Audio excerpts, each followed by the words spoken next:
Roudnice nad Labem spolu s Kolínem, Mladou Boleslaví a Náchodem byla jedním ze 4 mimopražských historických židovských sídel v českých zemích.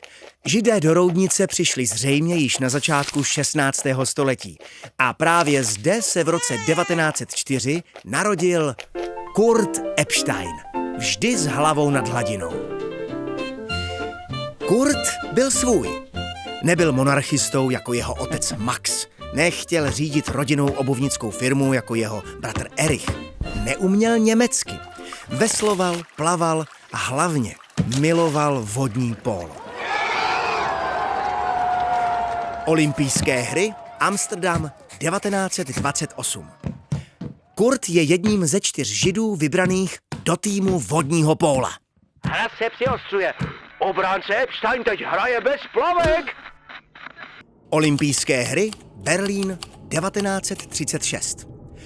Makabejská federace židovských sportů nařídila svým členům Hitlerovu olympiádu bojkotovat. Kurt se jako jediný pólista vzepřel a reprezentoval. Slavil jsem, když americký černoch Jesse Owens získal 4 medaile.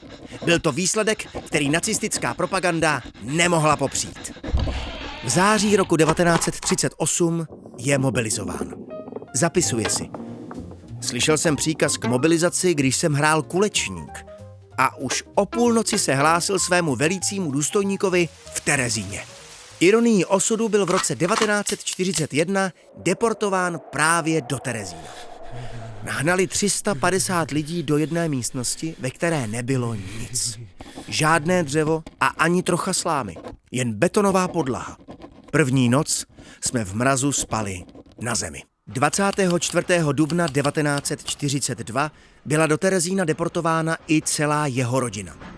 Bratr Erich s manželkou Editou a synem Harrym zanedlouho zahynuli ve vyhlazovacím táboře Belzec. O rodičích víme ze zápisku toto. Rodiče byli deportováni do Osvětimi v červenci roku 1944. Musel jsem se rozhodnout, zda se k ním připojit nebo zůstat. Radili mi, abych zůstal, ale nakonec jsem byl v říjnu též poslán do Osvětimi. To se stalo 16. října 1944. Poté, co prošel selekcí, si poznamenal. Stál jsem před doktorem Mengelem, ale v Osvětimi jsem zůstal jen 48 hodin. Řekli mi, že rodiče byli posláni do plynové komory. Spolu s kamarádem, hudebníkem Karlem Ančerlem, nás nasadili na práci v továrně na vrtule. Kurt byl jediný, kdo z rodiny Epsteinů válku přežil.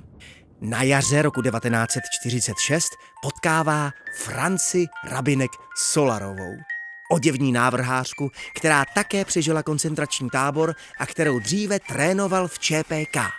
Dcera Helena se jim narodila v listopadu roku 1947. O rok později si Kurt zapíše. Rozhodl jsem se odjet z Evropy po únorovém komunistickém puči. Nechtěl jsem udělat stejnou chybu, kterou jsem udělal během války. Věděl jsem, že život v nesvobodné zemi nebude mít smysl. Když emigroval, bylo mu 44 let. Pomohla mu jeho sestřenka z významné rodiny průmyslníků a uhlobaronů Pečků, kteří emigrovali do USA ještě před válkou. Začátky v New Yorku byly krušné. Kurt se nikdy nenaučil německy a i teď mu dělalo potíže naučit se pořádně anglicky. Navíc v Americe nepatřilo vodní pólo mezi oblíbené sporty. Kurt se nakonec chytil jako střihač látek v oděvní továrně. Po odchodu do důchodu chodil každou zimu plavat do hotelového bazénu v Brooklynu a v létě do jezera. Zemřel na srdeční příhodu v únoru roku 1975. Bylo mu 71 let. Jeho žena Franci zemřela na jaře roku 1989. Jeho dcera Helen se stala novinářkou a spisovatelkou. Proslavila se reportáží z Prahy během srpnové invaze v roce 1968 nebo knihou Děti holokaustu. Kurtovi potomci žijí v USA.